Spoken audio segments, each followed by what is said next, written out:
I welcome Swaroop Mohanty. I think his name needs no introduction, but yet we will do the drill, which is a normal drill. But welcome, Swaroop. Thank you so much for being a guest of honor today. No, thank you, Mohit. Thank you for having me. Being with you is always such a pleasure. Thank you, Swaroop. So just to get our viewers up the curve, Swaroop is the Chief Executive Officer and Associate Director of Mirai Investment Managers Private Limited. He has over 27 years of experience, guys. So we have a lot of experience talking to you today live in the field of financial services, including 20 plus years in asset management. So he's overall responsible for the Mirai AMC in India, basically. And before that, Swaroop has also been the national sales head for retail channel with Religare Asset Management. He's also a director on the following group companies, which is Mirai Asset Global Investments, Mirai Asset Venture Investments, and Mirai Asset Financial Services. So a lot of responsibility on Swaroop's shoulder, and we also entrust him with a small responsibility today that he decodes the myth and the decodes the logic or decodes the do's and don'ts around international investing. So we'll directly dive into the topic today. There is no denying the fact that we are today living in a globalized society, right? We have linkages, interlinkages, connections which go much beyond the shores of our country, right? And we are heavily dependent. So today we are going live on an international platform, Facebook. Obviously, we've done many lives on Instagram. We have Twitter as our prominent handle from where we beam our views, right? And this is all invasive in our lives today. And obviously Google, the king of it all, right? Who knows it all about us? I think Google knows more than our own selves, more than what we can know about our own selves, right, Swaroop? So in this context, in this background, my very basic starting question to you, Swaroop: where do you see international investing in a client's portfolio? How important is it to go beyond national boundaries, and how do you place it in a portfolio? No, I think you started it off perfectly, and it is just incredible to see how the globe has slowly but surely crept into all our lives, and today we can't do without it. I mean, from all facets, and slowly we are living the world in one straight line. And I remember a big book which said the world is flat. Actually, the world is becoming flat, and it's fascinating to have gone through this journey in such a quick time. And finally it boils down to information. Earlier, just the lure of anything foreign was such a huge thing because it was so far away. Saat samandar par aise hum log kehte the. Right. And there was a time when every hand you showed to an astrologer, you would ask ki ek foreign line hai ki nahi. It was an Yes. aspiration, but in our lifetime that has changed so dramatically. And then when it comes to investing, I always believe investing is about life around us. And then there is a time when investing or the way we invest changes. We are a very, what can I say, developing economy. And then with that, the fortunes of people also change, the economic status of people change, the surplus that they have also change. Hence, the investing habits over a period of time of that same individual keeps on changing. There is no denying the fact that India is a fast growing country in a world starved for growth. But when you put the entire globe in perspective, we are probably 3% or 4% of that entire globe. So 96% of the globe or the investing universe is beyond us. Earlier, as you were referring to, this universe was very distant in the form of information, or the merge was not there. Today, when you look at that merging of information, there is nothing that happens in the US which we don't know, and vice versa. Perfect. Right? And then Yeah. over a period of time, and let me give you an example. I was asking this question to my colleagues in South Korea because we come from South Korea, and I was very shocked to get that answer that for them, 50% of their assets is invested in dollar-denominated avenues. So since they're a little ahead of us in the curve of development, they've started this process. But at this Right. moment, when most of us till now have been investing in Indian rupee-denominated products, the time probably has come to start diversification in the truest sense. Perfect. So I perfectly get you that diversification in the truest sense is something which is missing. And I think the important data point out here for everyone to know, which Swaroop pointed out, India is a very small peg in the context of global economy, right? So we constitute almost like around 2.5 to 3% of what the global market is today outside, right? So there is much beyond India in terms of investing in opportunities. But Swaroop, then the next question comes in. Look, sitting here, it becomes sometimes difficult for us to track Indian markets also, right? Investors are naive. And many a times they would fall into wrong products, wrong things, right? And there are examples galore of that.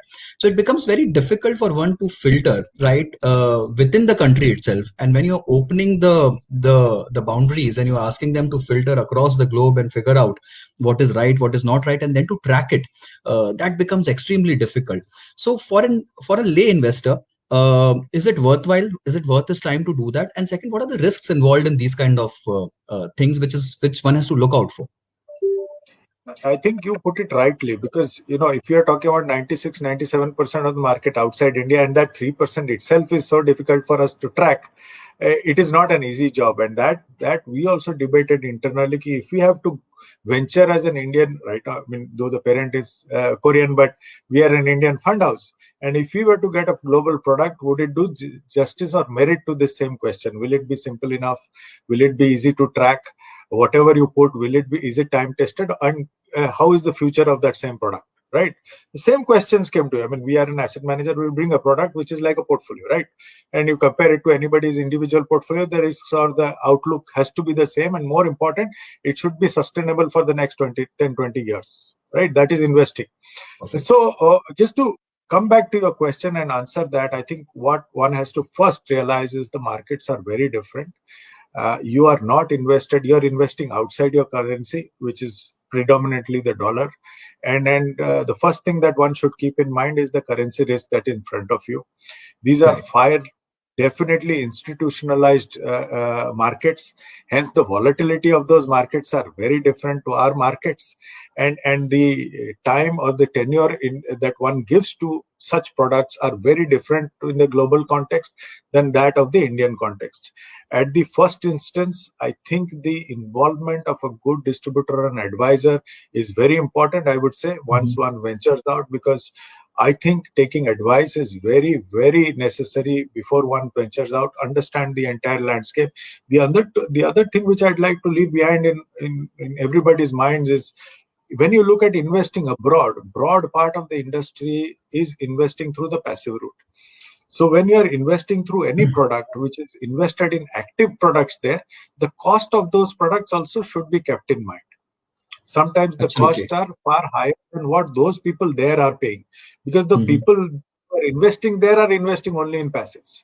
Right. So look at the currency risk, look at the tenure of investments, which are very different to our tenures. And number three is look at the cost of the product in mind. And thirdly, it all boils down to the risk profile. And that is where I feel, the involvement of an advisor or a distributor is very important, is to check whether that risk profile is right for you or not. If it is not right, it is absolutely not necessary to invest. I mean, within your risk profile, whatever fits you is the right investment. And within that, there are enough opportunities. But if those three do not fit your risk profile, please don't venture out.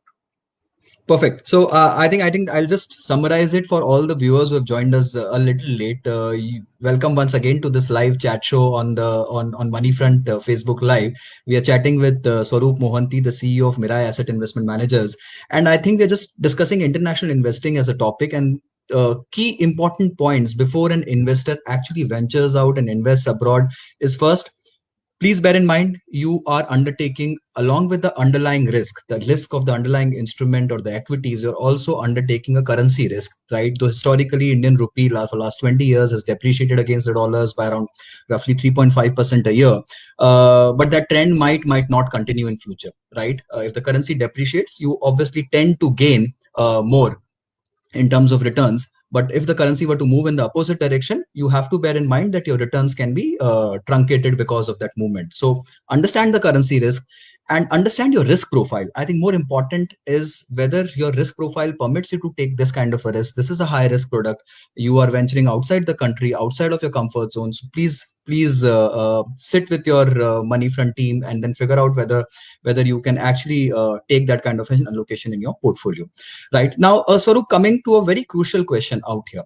So if one has to go international, let's say if everything permits and one has to go international, you mentioned a point about cost, right? And that's a very, very important point these days. It's the most hotly debated point and one of my favorite subject areas, the passive versus the active debate, right? And it never dies off, right? What kind of pattern should one follow? Should one go for active investments? Obviously, the cost involved out there is fairly high. Or should one go for passive index based strategies, investing into ETFs, fund of funds, or index funds, so to say, right? What according to you works well and why? If I were to look at our markets are in a very different zone to those markets. And then look at those markets, they have over the period, if you take the SPIVA report, none of the active large cap or the flexi cap or whatever counterparts have beaten the benchmark for over a decade or maybe 2 decades.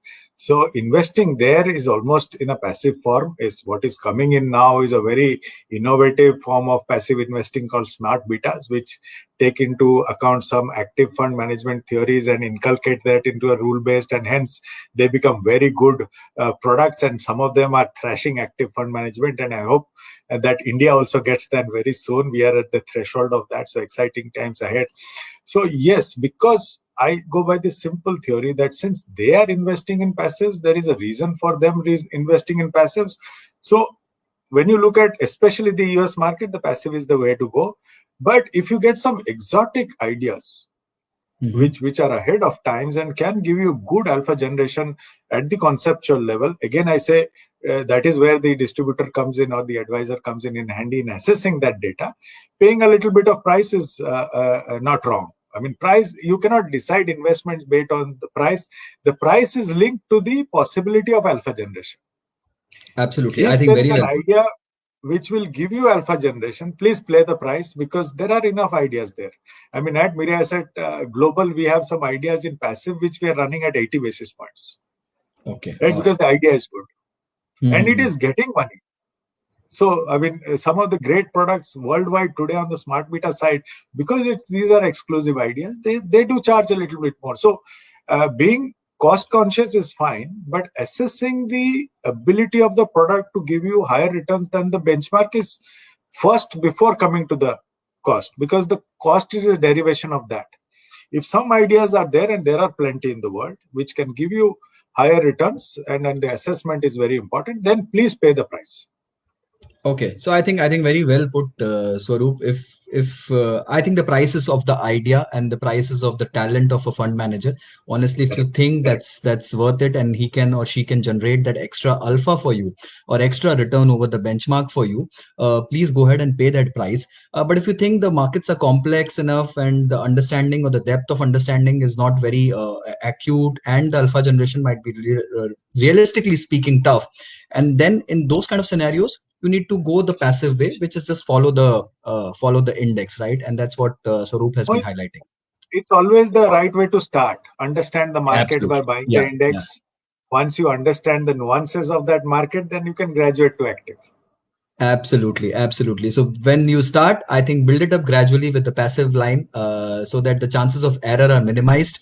And then gradually, as you mature, as markets mature, as fund managers and their abilities mature to go offshore, basically that's the time when you can also look for active. We have one small question before we move to the second section, especially on the FANG thing. We'll just take that. Is international investing a good option for a young investor?